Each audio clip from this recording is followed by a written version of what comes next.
Hello, this is Peaceweapon, and this is a Russwin Emhart. This is very special and unique lock. The key is very recognizable. It has angled cuts and these grooves on the bottom. I'll show you why they exist at the end after the gutting. The Russwin Emhart uses stacks of interlocked driver pins and key pins. The pin stacks have to be lifted and rotated to allow them to separate and the plug to rotate. So to pick it, I have to lift it and rotate the pin to the correct position. Unlike the Medico, there's no sidebar, but the plug has grooves that allow the top part, or rather the bottom of the driver pin, to ride along the plug and still lock into the key pin again. Usually, to prove that I'm picking it correctly, I should show the assembly of the pin stacks before picking. But this lock took a very long time to pick on video and many attempts. So I decided to pick it already assembled, and to prove that it is correctly assembled, I will use the key a few times. This will make all the pins interlock again. This will work in any unmastered Emhart, and it will be enough for those mastered Emharts for which the key corresponds to the first shear line to be lifted, which is the case. So at the beginning of the pick, you will see I will use a key a few times, removing it and putting it in again to make sure all the pin stacks are interlocked. However, this is a mastered Emhart and it will put some difficulty into it. Unlike most other locks, mastered Emharts can be much harder to pick, because the feedback needed to know if the pin stack is correctly rotated will be the same as the feedback you'll get from the bottom interlocked key pins on a mastered Emhart. So you will not know if the pin stack is correctly rotated, or at least it will be much harder. During the pick, I will use a few tricks that will help me pick the lock correctly. So, let's get to picking. As I just said, I'm using the key to make sure all the stacks are interlocked. This is not a foolproof method, but is pretty effective. I have done it a few times and checked after I did it that in fact all the pin stacks were interlocked again. Now I'm zipping a bit, raking to make sure the pins are randomly rotated, and I'll start my pick using a tension wrench on the top of the keyway, and I'm using some 15 thousandths or 0.4 millimeters picks to go around that wording. As I mentioned before, this lock is mastered. It happens that the first binder, that is number 4, we'll have two shear lines. As I lift to the first shear line, I won't be able to test for the correct rotation using a clicky test, because the lower interlocked pins will still click even if it's not in the correct rotation. So what I'm doing with this stack is lifting to the second shear line, rotating correctly, and then dropping to the first shear line, as the binding order is easier to establish.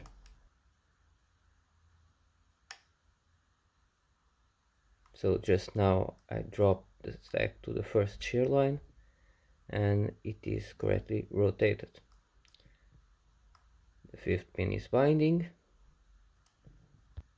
This one is also mastered, but I cannot use the same trick on this one, or number 4 might drop. I can hear some clicking after rotation, so I know it might be set, but during the whole pick I am not completely sure I have successfully rotated the fifth sack.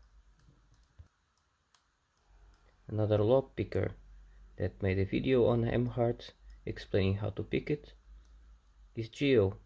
I will put a link in the description so you can watch it and learn the same way I did how to pick this lock.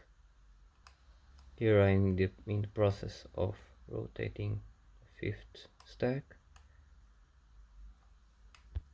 You can hear some clicking,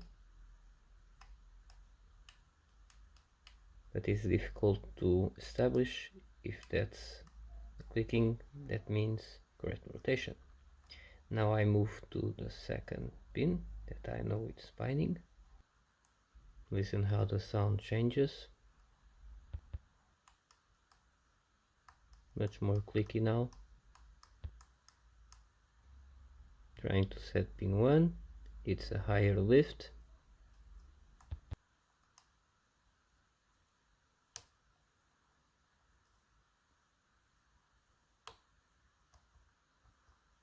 Now trying to rotate it. As I'm having some trouble rotating behind the tensioner, I will change to a bottom of the keyway tensioner so I can rotate the pin properly.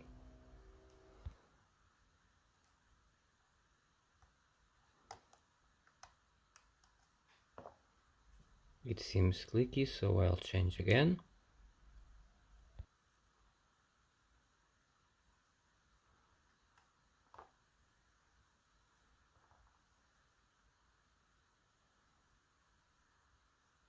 Picking pin 3.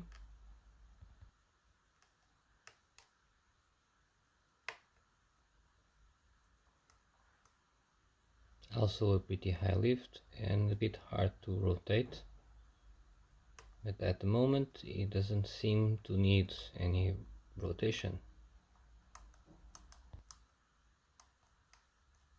So I move to the back to pin 6 and try to set it and rotate it.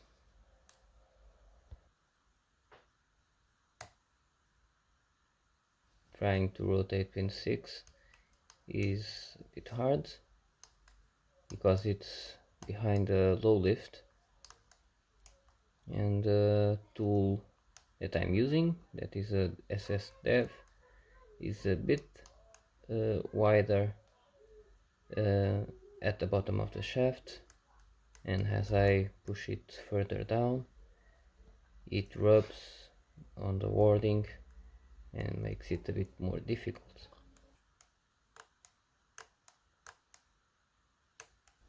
It seems it's set correctly, but I don't get an open. I will spend the next few minutes trying to find which is the pin that isn't correctly set or rotated, and I will discover that pin 3 doesn't bind for lift at the same time that binds for rotation. Instead, only after I set and rotate pin 6 will pin 3 bind for rotation, and that's the last pin I will have to move and rotate to get them open.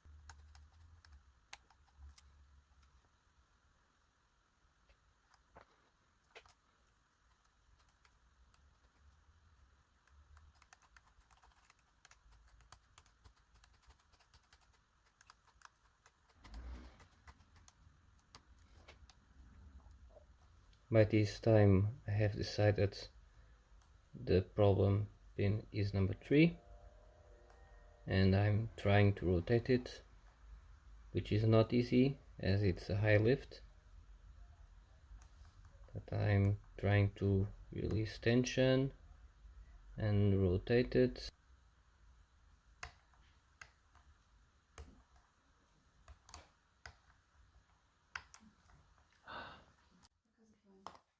And it's open.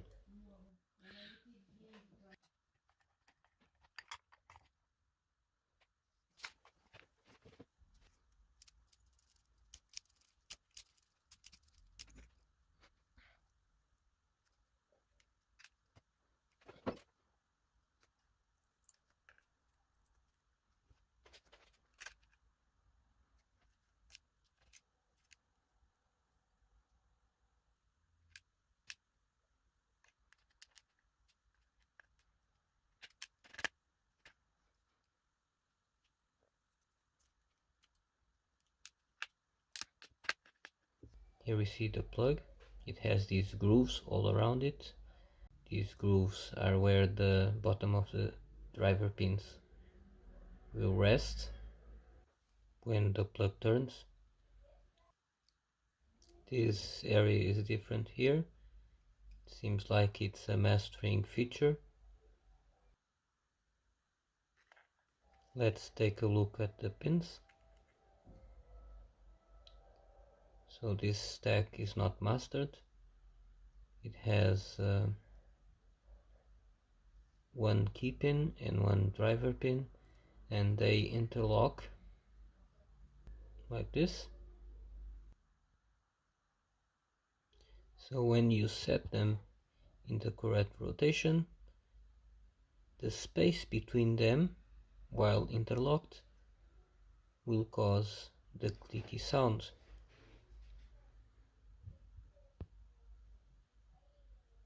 It's this movement here that will cause the sound.